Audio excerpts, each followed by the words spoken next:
And I'll kick it off to you all. Thanks, Aspen. I always love the circle up at the beginning and the ethos through the Phoenix lens and through the research lens. So I am thrilled to see so many faces, new and familiar, here today. This is what we're seeing as our kind of like year in review.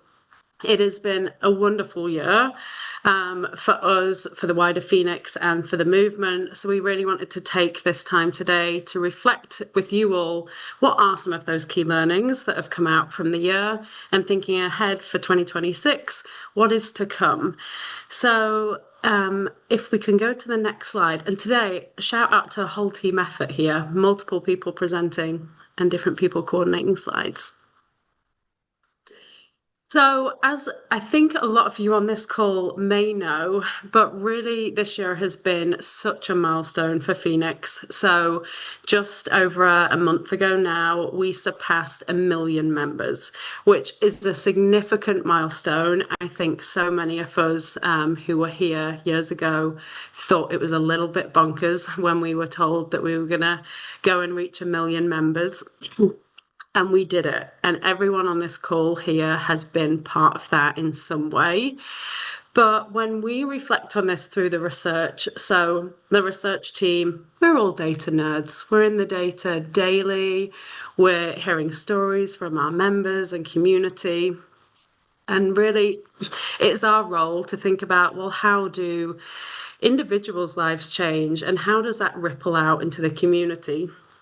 And that is for me what feels so powerful with reaching this 1 million member milestone, because that is not just 1 million lives. We know that as people get well and their lives change, that those around them are impacted as well. And so I was going to kick things off. I don't even think I introduced myself, so I'm sorry. I am Beth, and I have the pleasure of leading the research team. I use the pronouns she, her. And I am joined today by some of my wonderful colleagues as well. And I figured we'd kick off with some introductions, just so you know, well, who is the team behind all of this? We're a small and mighty in-house team. We have wonderful contractors and some partners, which I'll come to in just a moment. So I wanted to kick things off when I go to the team of telling them or asking them to share one thing that's felt really exciting for them this year. There is a whole range of stuff we could have shared today, and it could have been information overload. So we tried to reduce what we were going to share in this session, but figured this was a nice way to share some of the other stuff happening. And I think for me, one thing that's really been like, whoa, is we are wanting to build the evidence around community really being this modality for healing and helping transform really society at large. So we've been on an endeavour to get research out to the world, publish, and kind of get our faces and name known and people to look at the model. And that has been really well received. So it struck me this year, we have had people in New Zealand, the UK, and Canada reaching out who have said, we are sharing this evidence with government officials, policymakers, and other decision makers to say, hey, look at this model, and this is what we want in our community. Here is the evidence behind that.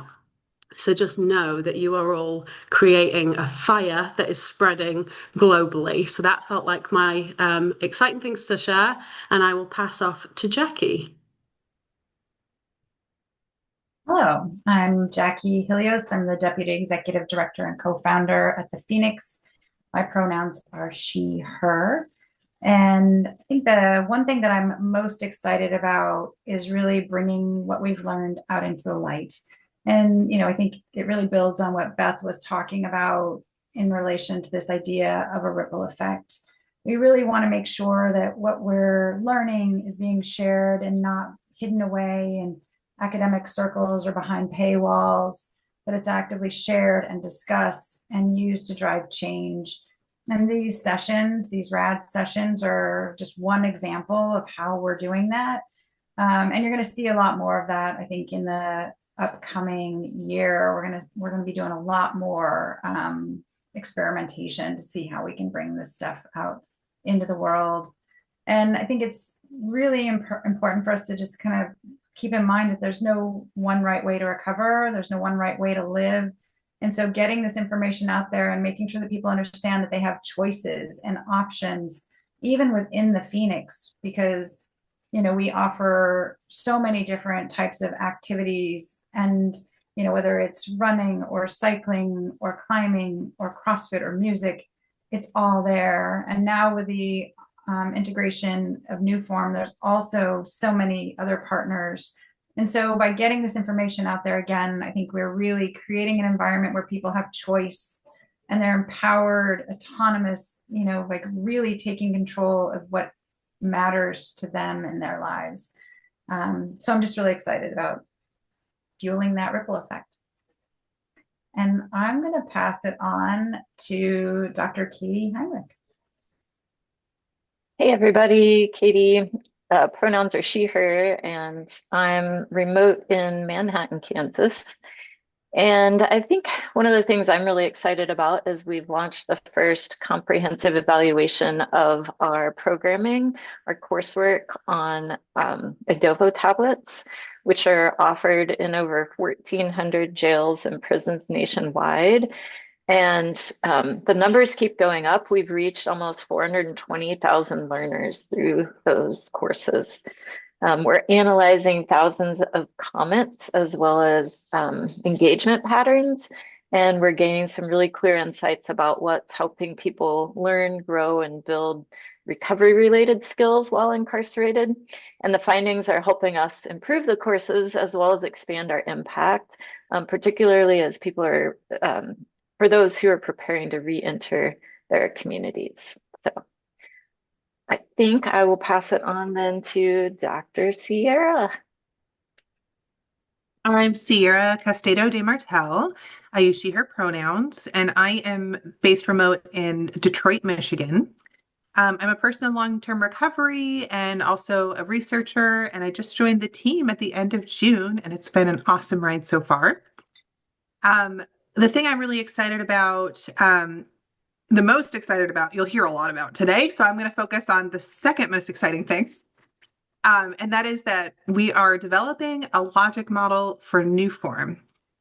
You can think about a logic model like a roadmap of what Newform is and does, how it makes changes happen, and then how those changes improve lives. And through research, we kind of take that roadmap and we kind of poke at it, and we see if we're actually having the kind of impact that we wanted to, and how that can translate into a roadmap that other people could pick up and use wherever they are. And I think I'm passing it back to Beth. You are. Thank you. Thank you, team. And alongside the core team that you've just heard from, we have some really wonderful partners. So we're not going to go in depth about what they're kind of driving forward, but really thinking about the value they are creating and expanding our knowledge, being able to ask questions that we might not have thought of, that they have additional expertise within. So a shout out to those on this slide now, because we're a small and mighty team internally, but our ability to kind of put this evidence out into the world is supercharged by these people.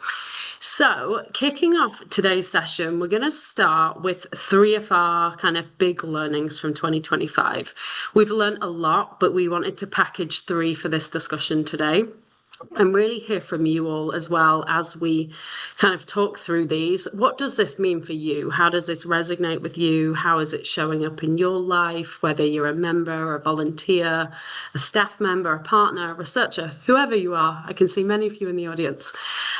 So starting with learning number 1, I'm going to pass back to Katie and Jackie. All right. So safety. Right? Maybe you think of like physical safety, but which it includes that. But whether it's climbing on a climbing wall, in a yoga studio, maybe at an All Pathways meeting, or online with Newform, our members report feeling safe. And that safety, what researchers call psychological safety, means feeling accepted, supported, and free from judgment. When people feel that kind of safety, you're more comfortable to be your authentic self, take chances, as well as grow. And across a lot of our research, we see that feeling psychologically safe is linked to recovery-related outcomes and improved health. And it directly helps improve connection, hope, identity, meaning, empowerment, and belonging. We've published a paper on it earlier this year. I think we have that towards the end of the slides. And I know that this is something that our volunteers are getting trained on so that we can make sure that everything that we offer is psychologically safe for people who are a part of it. So I think we're going to move to the second one next, and Jackie is going to speak to this. Oh, no, we're not. We're going to a question. That's what we're doing first. Jump over there. I think in as we think about kind of psychological safety and this desire we have to move our science into action, I'm wondering if maybe I could actually call upon Alexandra to join us for just a moment. Alexandra runs our volunteer segment, our volunteer capability.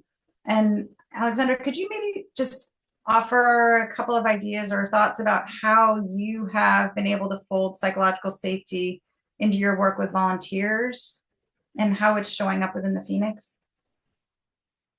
Yeah, of course. Alexandra here, she, her pronouns. As Jackie said, I lead our volunteer programming, and I'm based out of New York City. And so I think first and foremost, I think the Phoenix ethos is really what helps set our programs apart and really sets the tone for psychological safety at our events.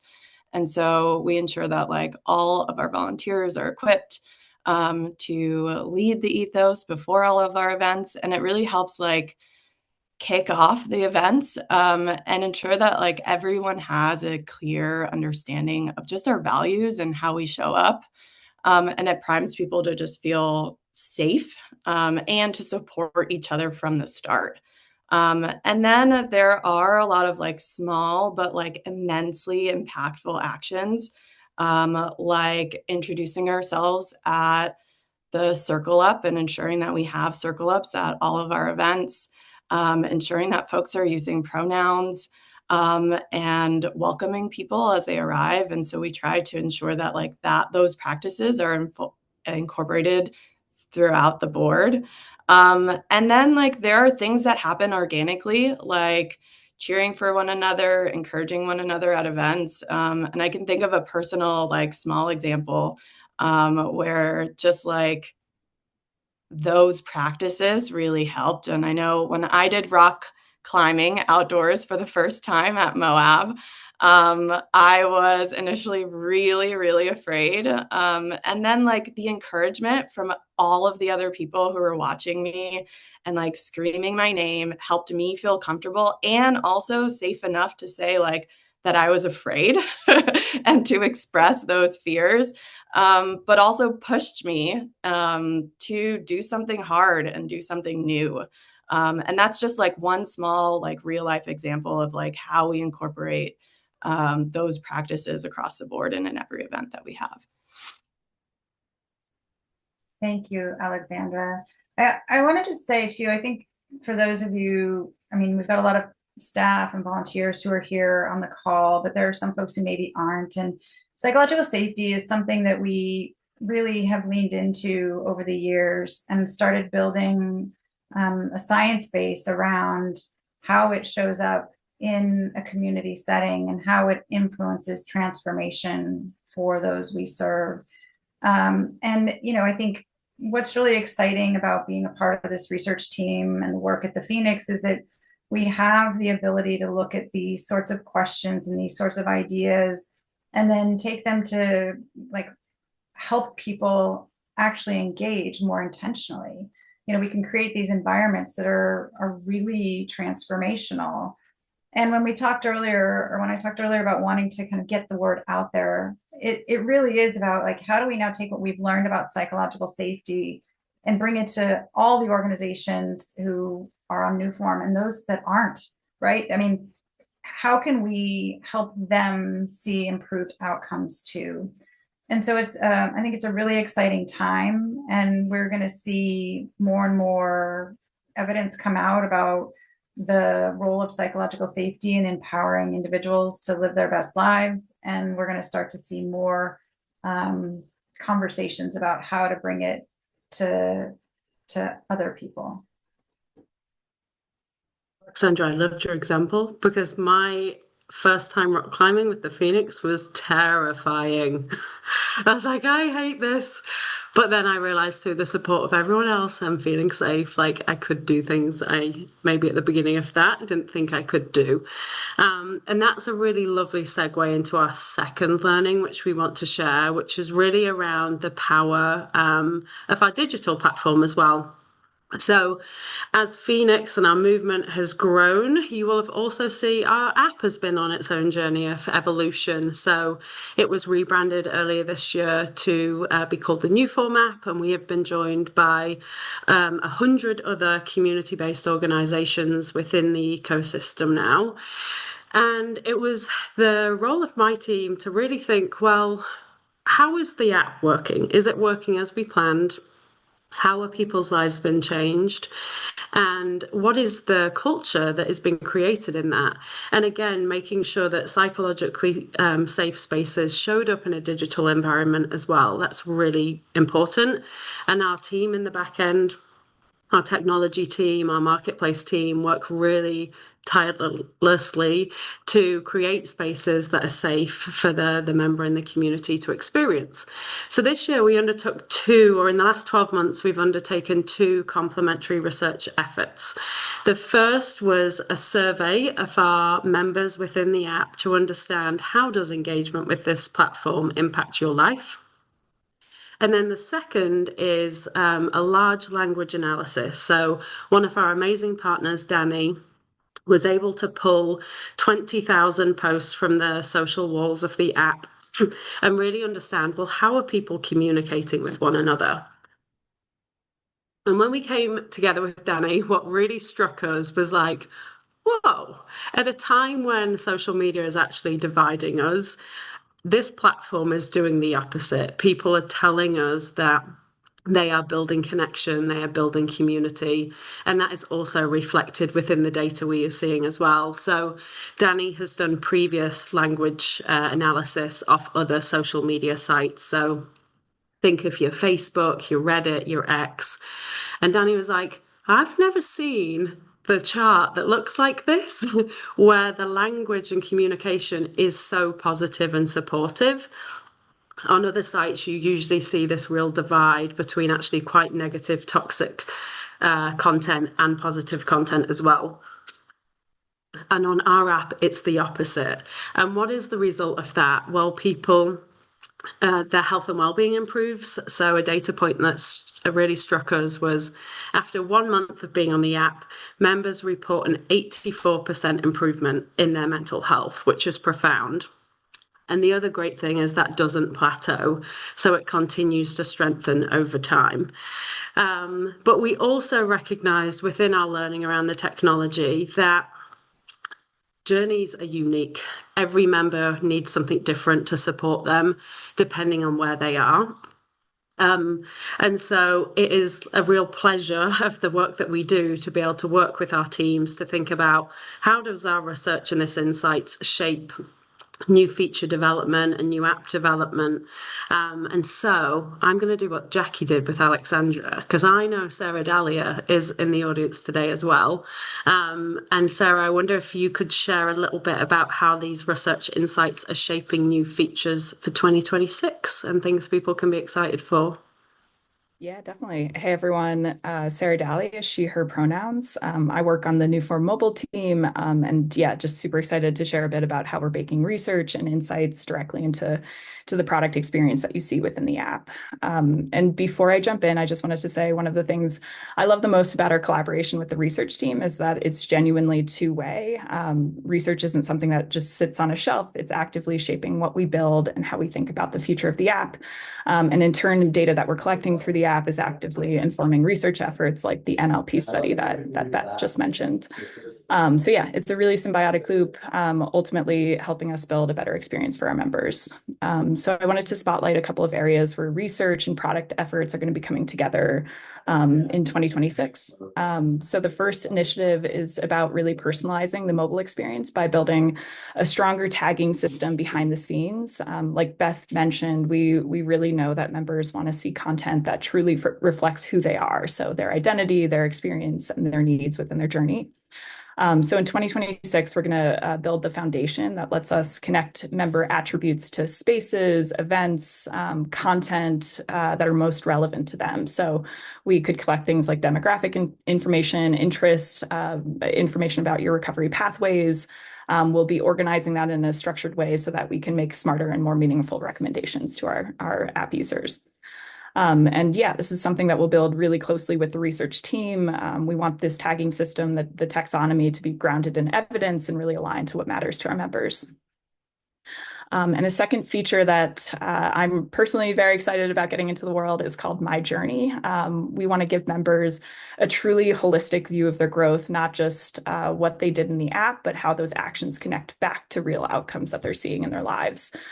So the vision for this feature is that this will be a new tab in the mobile experience where a member can see kind of like a full view of their event attendance, their recovery tracker. We're going to be introducing journaling into that experience, and that will give members a view into how the work they're doing within their recovery is shaping their life. And in a future state of this, what we want to do is incorporate real-time metrics and validated outcomes. So yeah, that's something we have kind of the vision for it, the idea, and don't ask me timing because I don't know that yet, but yeah, we'll be doing this really in strong partnership with the research team. And yeah, my hope is that this becomes a way for individuals to really tangibly see and understand what we see and understand, which is that the work that folks are doing in their recovery when they're on Newform is really leading to improved outcomes and better lives. Thanks, Sarah. You all make my heart sing because when I worked in the more traditional, like research or academic silos, that kind of like how we work with other amazing creative teams to bring this into like the everyday for people was really difficult. And so working with you creative geniuses in tech and programs and volunteer ops and just across this ecosystem, I absolutely love it. So thank you. We're going to flip now to our final big learning, which Jackie is going to kick off for us. Yeah, we have been for some time now really trying to understand how we can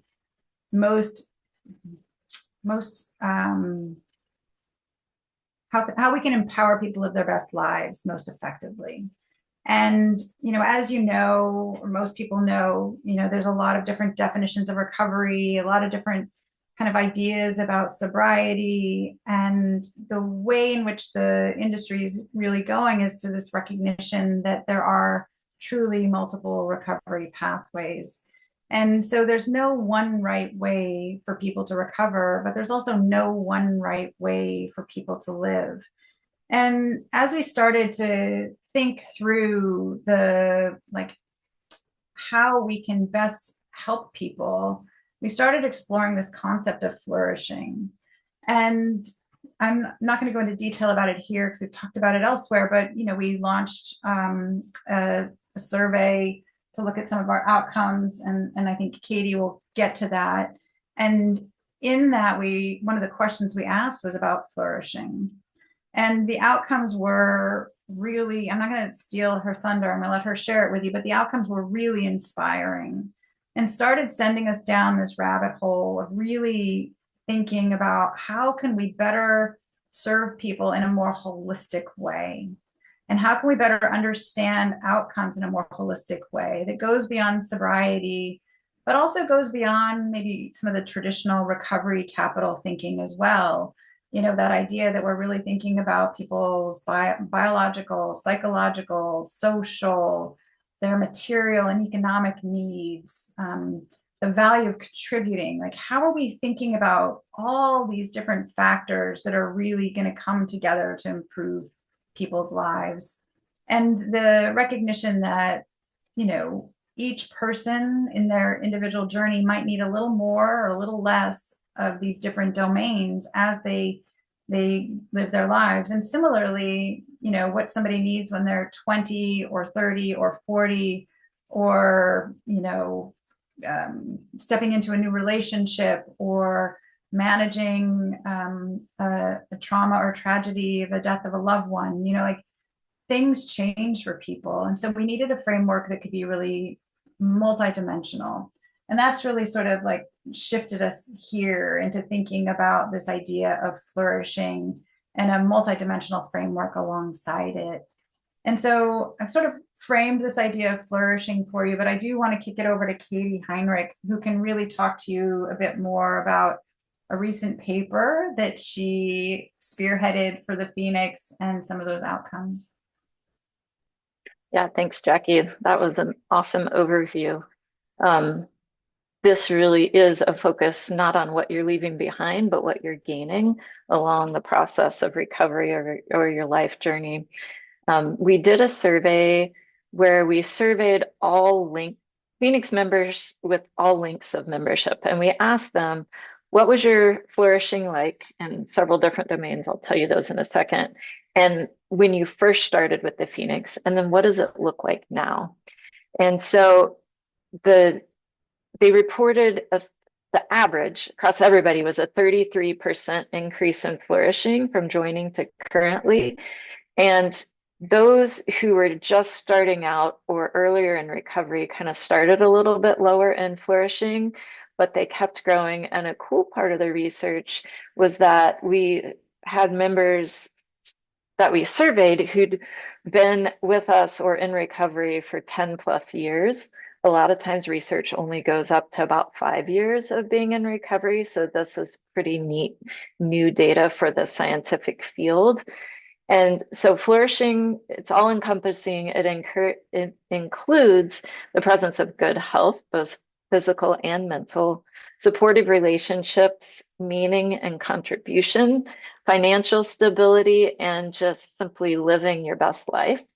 And this really does reframe what recovery can look like. And it's a journey to work towards for all of our members, including allies, supporters, family members, sober curious, and those in recovery from mental health challenges. And so Sierra will mention this when she talks about where we're going in 2026. But I'll give you an end quote for the study. The study shows that our community model goes beyond sobriety. It supports people in building meaningful, connected, healthy lives. Flourishing is emerging as a real measurable outcome of Phoenix and New Form engagement. Love it. Thank you, team. And that is a lovely segue into what's to come as well. So we've learned a lot, and we're continuously trying to think about how we iterate, learn more, and feed that back to evolve our thinking, our programs, and the science at large. So next year is a very special year for Phoenix because we will be celebrating our 20-year anniversary. And there is one piece of work or initiative that the research team are going to be kind of spearheading, which I think has the real potential to kind of define or redefine the next decade and beyond of the movement as well. And it's something that wouldn't be possible without a community like ours. And so we're really excited that we're going to be launching, and I'm not going to take too much of Sierra's thunder because she is about to come in and speak to this. But we know that research, I've got research in my brain. We know that community is like one of the most powerful driving forces to really help people change their lives and develop in really powerful ways. We see that every day. We see it in our Phoenix programs. We see it across New Form, but we've never yet had the opportunity to look at long-term data. So a lot of the data we've presented today has been kind of a snapshot of people's experiences.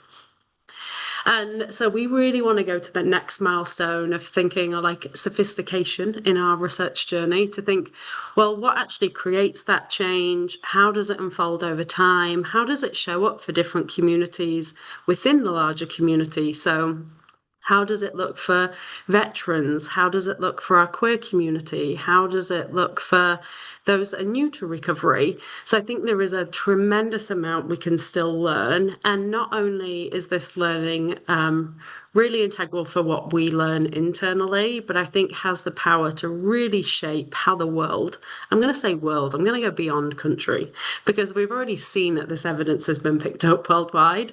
So has the kind of opportunity for how the world approaches recovery, mental well-being, and community. And that is terrible timing for my doorbell to ring. Excuse me all. And so we're going to be kicking off a pretty ambitious and really cool project in 2026, which Sierra is going to speak to in just a moment.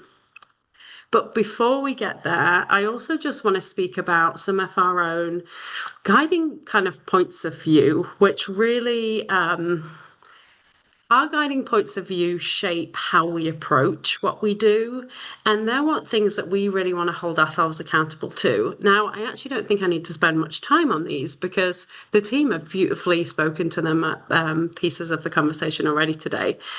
But just to reiterate, knowledge, I'm sorry, knowledge must be shared. So we've already spoken a lot about how we want to get this into the hands of our community members. For too long, particularly in academia, knowledge is locked behind paywalls within academic institutions. So we want to challenge that. We also know that lived experience is essential. So we want to be doing the research alongside our community. And Sierra is going to speak to a couple of opportunities around how that might show up for this flagship initiative. And then last but not least, I believe that the Phoenix and Newform has been so successful because we have pushed boundaries. We have had people that have believed that there is an alternative way to create community and help people heal. And that has taken creative minds. It's taken a lot of innovation and kind of pushing the boundaries. So we want to do the same within research. Research is traditionally kind of boring.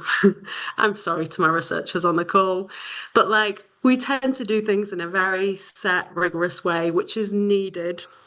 But also I think we are at an opportunity or place where we can challenge the status quo. We can make this feel fun and exciting to be part of, particularly if knowledge is then getting back into the hands of those that need it.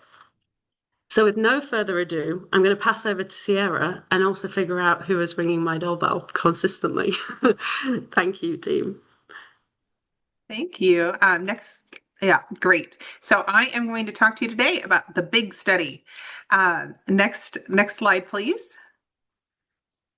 So the big question that we're trying to answer in this big study has to do with the real world effectiveness of the Phoenix and Newform, their effectiveness to change lives. How do the Phoenix and Newform change lives? Well, we think that the big uniting goal across the whole ecosystem here is helping people to flourish as individual humans, and then also flourishing together. Next slide, please.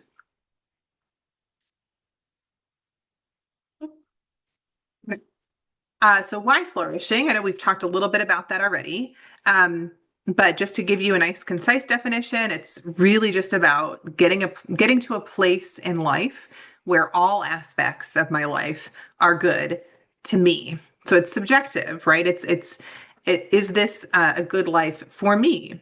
It's not some objective measure. It's not set by an outside observer. It's really personal. And it includes your environment as well. There has been some really interesting recent research on this really simple idea of living a good life, namely the Global Flourishing Study, which I've got the logo for up here on top.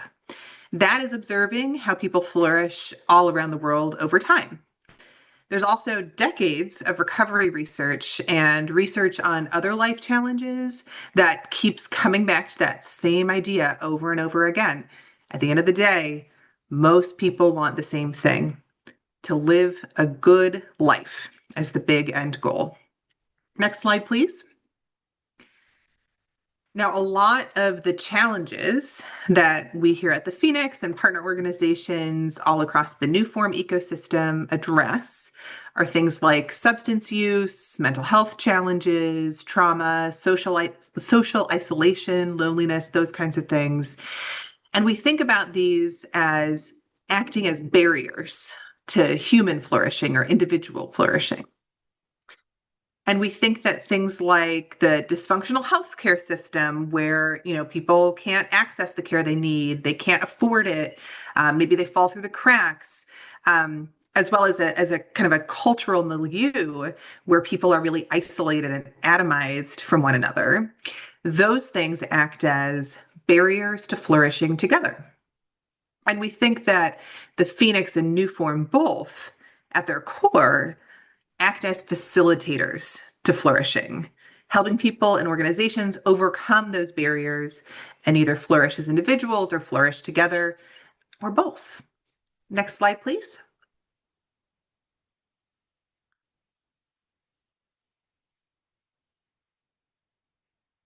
So how are we going to find out if we are actually having an effect on flourishing?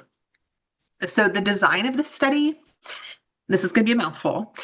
It's a longitudinal prospective observational study. So longitudinal prospective means we're going to ask people about their journeys over a long period of time and moving forward in time down this, you can think about it as down this road. Importantly, this is an observational study. So that means that we're going to just be checking in with people over time to observe what happens, with their permission, of course. A different kind of study, an experiment, experimental study, clinical trial, you may have heard those terms before. That would involve some people getting the Phoenix or New Form and some people not getting the Phoenix or New Form. And that is not something that falls in line with our ethos. So we've opted instead for an observational study design, but we're still going to put in place the right kind of research design pieces that will keep it very scientifically rigorous nonetheless. And we need it to be scientifically rigorous so that other scientists and the public will believe us when we report our results out. One key factor that's going to make this study rigorous is that we're also going to follow people who disengage from the Phoenix and New Form, but maybe still want to stay in the study. That's going to give us really rich insight into how flourishing can be cultivated outside of the Phoenix and New Form as well. So just as far as timing, we're going to be approaching new members to kind of have everybody starting at the same time in our study. We'll approach new members, invite them into the study, and if they accept, we will ask them a bunch of questions right at the start, or what we call baseline. We'll ask them questions at 3 months, then at 6 months, 1 year, 2 years, and 3 years, with the potential to keep it going for more years after that. That's really the goal. But we really highlight 3 years here because in the context of addiction recovery specifically, there's a really key thing that happens at 3 years that we know about from past longitudinal research on people with addiction. And that is that at 3 years of continuous recovery, the risk of falling out of recovery again, it drops and it stays stable. So it kind of plateaus over the long term. So that 3-year mark is kind of a really pivotal time. So we want to make sure we at least observe up to that point and then ideally keep going. Can I get the next slide, please? So as mentioned, in line with our ethos, we are bringing in community and lived experience voices. So we have 2 external advisory groups. Those are right here in the middle. We have a lived experience advisory group, which encompasses a variety of different kinds of lived experience. And we have our scientific advisory group, which actually also includes some scientists with lived experience of various kinds too. We have an internal advisory group of staff, and we also are cultivating this group. We're going to recruit a team of peer researchers, we're calling them. Now, this is a group of people who are going to be really doing a lot of the hands-on engagement of people who might want to participate in this study, as well as following up with them over time and helping us reach people who, maybe are overdue on a survey. So this is a really great opportunity to volunteer, especially if you are really interested in gaining some hands-on research experience in a way that's really approachable and hopefully really fun. We are not recruiting just yet, but I do have an interest form to share with you, and I put it in the chat box here. So you can fill out this super short form, drop your name and email, answer a couple other questions, and when the time comes for us to recruit, we're going to send you an email. We'll make sure you're on that list. Can I get the next slide, please? So right now, here are some of the things that we're pretty sure that we're going to be specifically measuring under this big overarching concept of flourishing. They're kind of centered around the big barriers to flourishing that we discussed earlier. And we can kind of think about these as secondary outcomes. So they're super important, but we're thinking about them as feeding into or influencing that overarching concept of human flourishing. And I want you to notice within these that if you're familiar with the current Phoenix Logic model or some of the outcomes that we've looked at in the past, you're going to see some of those same ones here again, right? We just talked about chime. We've got connection here. We've got meaning and purpose. We've got identity, right? So a lot of overlap with some of the concepts that we've measured in the past, but kind of expanding out from there as well. Now, we don't think we're going to have a direct impact on all of these, right? For example, we don't do job placement or provide college credit, right? But we think that when people get help overcoming some of these other big barriers, then some of these other things are going to start to fall into place. And in addition to some of those individual economic outcomes, we'll also be able to look at bigger picture things like societal and health system cost savings. And we're also going to be able to do a cost effectiveness analysis and estimate a cost benefit ratio. And this is where some of my own expertise lies. But as Beth teased earlier on, we also have been working with an awesome health economist, Kim Wilson. Next slide, please. Oops, I'm sorry about that. Oh, there you go. So coming soon will be that peer researcher recruitment, and I will drop that link in the chat box again for you. We are also going to be building out a better name for the study. We're not just going to call it the big study. And having a separate name and kind of a website and a presence for it, that's going to help us keep people engaged in the study who might, maybe they come to the Phoenix or Newform, maybe it's just not a fit, and they go off and maybe they still want to stay engaged with the study. If we have it, its own standalone name, that may help us kind of keep some of those otherwise disengaged folks engaged in the study still. So stay tuned for those pieces. And then also stay tuned for our study launch sometime in mid-2026. And stay tuned. I'm going to hand it back to Beth now. Thanks, Sierra. Such a great overview of what's to come, and excited for all the ways in which the community can get involved. And we are going to be sat on a mountain of learning. So plenty of more RADs, papers, and lots to come.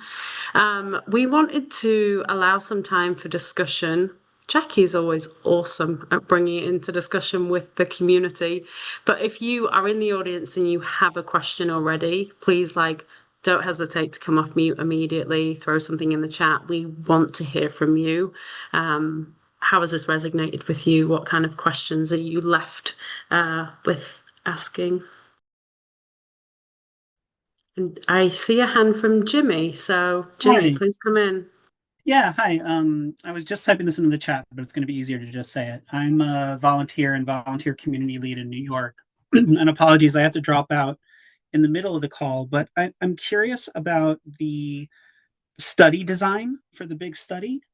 You had mentioned the need to maintain rigor while obviously like we're limited by not being able to do a randomized control trial, right? So I love the idea of tracking folks who disengage as sort of a pseudo control group or comparison group. How are y'all thinking about it's still not quite the same as a random sample, right? Because we're talking about a subpopulation of people that at least at some point self-selected to opt into a program like the Phoenix. So that could introduce some endogeneity factors like, I don't know, baseline level of physical fitness or a certain community orientation. So I'm just curious how y'all are thinking about those kinds of factors that might be introduced. What are some things that you're already aware of that might impact it, and what, if any, sort of mitigations are you putting in place to account for those?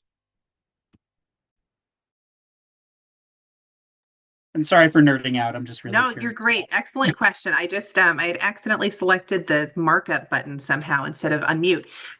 Thank you so much for that very, very thought-provoking and excellent question. I will shout out, but not put on the spot, Mina, who we're going to be working with as a statistician. She's going to help us out as a contractor to figure out some of the sampling strategies, the specific number of participants we'll need to ensure that we have a sufficient N for statistical power. We want to be able to detect small effect sizes. We want to make sure that we're sufficiently powered, essentially. For a variety of different types of analyses. We also, we have this luxury of having 1 million members. That's pretty incredible. We will very likely, we haven't figured out exactly what this looks like yet, but we will very likely apply some kind of sampling strategy other than convenience sampling, whether that is ahead of time, some kind of randomization for selecting people to approach, to recruit into the study, maybe still taking volunteers, but, setting that aside as like, okay, we'll have our true randomized sample that we will include in the main analyses. And then we have this larger group that we might do secondary or other types of analyses on, but our main findings will have this kind of randomization layer. We're still working out what the optimal approach is in order to make sure that we're stewarding our resources correctly, right? So we don't want to do total scattershot and just try to get every single person who walks through the doors in the study and then, run out of any ability to provide incentives or something like that. We might do something like purposive sampling, right, where we construct a quota is not exactly the right word, but essentially that we know we need to get the specific number to have enough statistical power and to be nationally representative of the population that we're trying to study. We might need to make sure that X number are, from this age group or this demographic group or this gender to kind of construct a sample that's somewhat more representative. So there's a number of different things that we can do when it comes to sampling approach and recruiting the right number of people that will help increase that rigor. And we have awesome experts like Mina, as well as other scientific advisory group members who are really going to help us make sure that we're thinking about all of those components. And yeah. And also, where did you go? Jimmy? Are you still here? Was that your name? Yep. Yeah, I'm here. Okay, awesome. Wonderful question. Thank you. We'd love to, any time, please, we'd love to be in touch. So this is a really fantastic question. And yeah. Yeah, thank you so much. I'll be engaged. I see Grant commented in the chat. Not at all meant as a criticism, just kind of like a nerdy curiosity. No. And I think the possibilities of what we could discover at the study are absolutely incredible. So thank you for the work, and I look forward to staying in touch. Jimmy, if you want to be on that lived experience group, let me tell you, there is an invitation with your name on it. Yeah, join us. Yeah, reach out. We didn't send out like a wide invite for lived experience advisory group members this time because we don't have a rubric for like selecting people. We didn't want to get inundated with like 200 people or worse, bots, and not have a way to handle that, right? Since we're such a small team. But you know, if people, especially in this room, if you're interested, please reach out. We'll reach out to you, Jimmy, since you've clearly already expressed interest. But yeah, so just so you know why we didn't put a wide call out for lived experience members yet. No worries. Thank you so much. And unfortunately, I got to go pick up my daughter from school, but appreciate everything you're doing. Thank you, Jimmy. I know Jimmy's got to drop, but I do want to just kind of speak to this in a bit of a wider lens as well. I think, we hear a lot in our work in the research field and out in society about randomized control trials, and they're really seen as the gold standard. This idea that you can do an experiment, and they work really, really well in a very clean environment, right? Like in a lab where you're able to ensure that you're just adding this one other thing and you can be really conclusive with your outcomes. It is really hard in social settings to do randomized control trials and control for absolutely all the factors. And frankly, it's also extraordinarily expensive. And we, like many other nonprofits, are faced with this tension of, do we deploy dollars towards a randomized control trial that can cost millions, or do we deploy those dollars towards helping people live their lives? And this tension has been something we think about every day, and has really guided kind of our decision to do the type of study we're doing here. And, we have this broader framework and belief that we can create a library of evidence and leverage our partners, our research partners, to also contribute to building that library, to really start to be able to better understand by putting the puzzle pieces together in a way that actually is research done in the real environment, not so much in what we attempt to create as a sterile environment that we actually cannot make happen for our people. And so there's lots of methods that get you close to a good randomized control trial. But again, garnering our resource constraints, we've sort of chosen this other approach and gone towards this idea of building this library of evidence. And then I will say too, the other thing that's really exciting for us as we kind of evolve the study, we're thinking about how we can integrate the Newform platform and all the other partner organizations that are on the platform.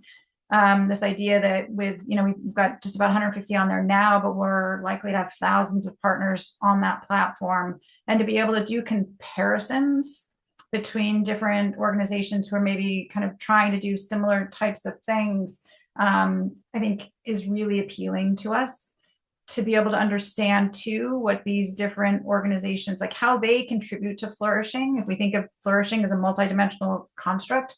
So I think this idea of this longitudinal perspective study, while the first go is really focused on proving the effectiveness of the Phoenix model through this kind of current methodology, we do see a path forward to additional research, building a library, and doing more comparison groups that allow us to further solidify and advance kind of what we've learned more broadly or more fully.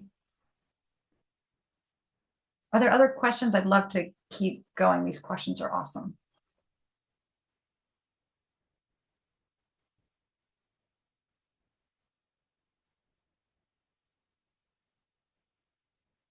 Well, I'm not hearing more questions, but I do want to ask, well, I've got so many staff and volunteers here in particular, if there's anything from the research that you've heard about either today or over the last year that has influenced your work, like what have you taken back? What have you shared or were really excited about?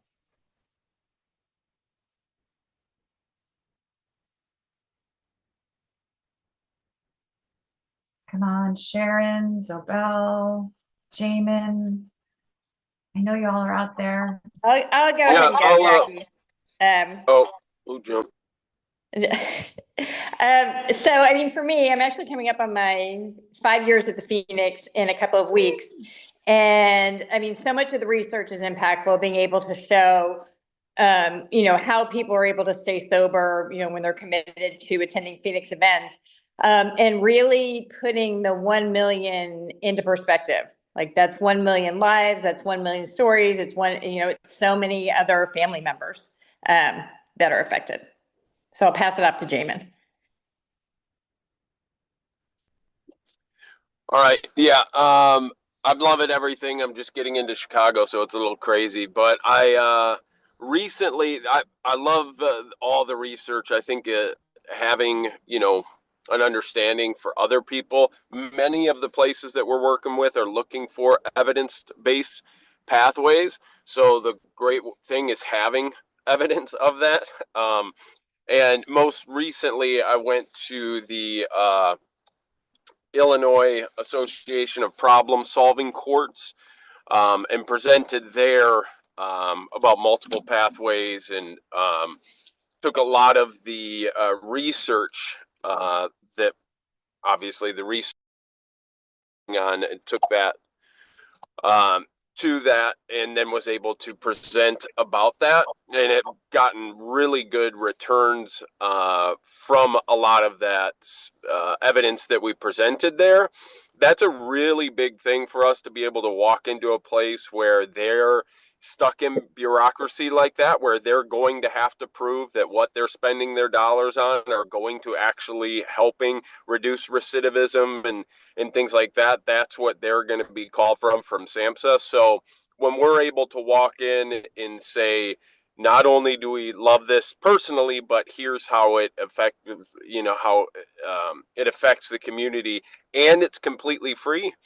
It's a huge thing. So that's how we've been able to use it, and that's why I'm here today. I always want to learn more about it because it makes my job much easier to walk in and say, I can always tell you a great story, but then it's like, wow, that's wonderful. Can you tell us if this works? So to be able to have that together means that I can solidify things much easier than just having a charming story. So I love it.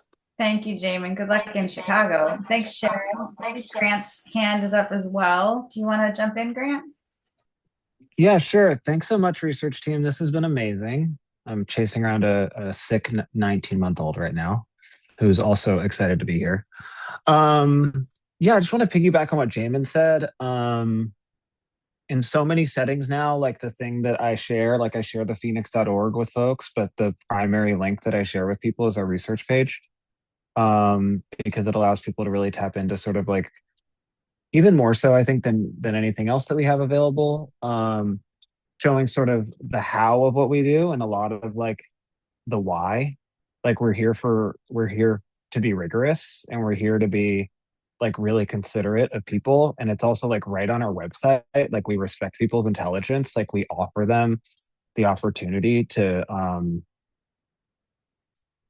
like step forward and think critically about what we do and how it might help them and how it might help their communities.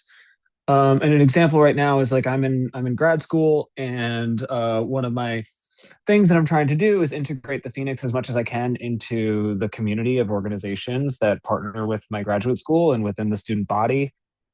And it's so this amazing thing because like we are this volunteer-led movement, and I can send them all of this material, and then I'm like, they're like, do you want to present to our classes? I'm like, I kind of do, but like more so I want to send in these like volunteers whose lives have been changed by this thing, and giving the opportunity because of the research we do to allow the lives that have been changed to like step forward as representatives of efficacy and to speak intelligently about what they've accomplished, really. And that's the other beautiful thing about research, is what we're measuring is like what other people have accomplished, right? Because we're a movement, and I think that's really, really extraordinary. So yeah, thank you for this. I love this. Let's do this same time next week. I'm here. Have a great day, everybody. Bye. Hey, Grant, before you jump, and Yeah. If there's maybe one thing you wish you had more data on, can you maybe think of that? Like what do you want that you don't have? I think one thing that I'm really interested in, speaking sort of like the structural and like social inequity stuff, and thinking about the flourishing scale and stuff that I read in grad school, is like beyond how the Phoenix gets people involved in their own recovery communities and gives back to the Phoenix community, but also like how they begin to leverage their gained social capital to potentially like create social change, identify around other things that might affect them, like structural and social inequities, and how, um, I think this idea of coming together and using our identities, and like I'm a person in recovery, like using my identity as a person in recovery as a source of strength to accomplish really powerful things rather than as some sort of like deficit label. I don't know. I think there's an interesting thing there. Just thinking like, how do people get involved beyond what we do in ways to maybe make it so that other people don't end up in the same situation that they've ended up in? Awesome. Do you want to acknowledge that are we at time, Beth? Yep. Okay. We don't have to stop if people still have a few more questions. I'm happy to stick around a little bit, but I'm just wanting to acknowledge that I haven't been such a great timekeeper. Well, we always love it when we get a chatty group of attendees, and these questions and comments have been too good. Oh my goodness, Grant, the little one, is adorable. I figure if she's not on audio, maybe it's okay that she's not 18 plus at a non-family friendly Phoenix event.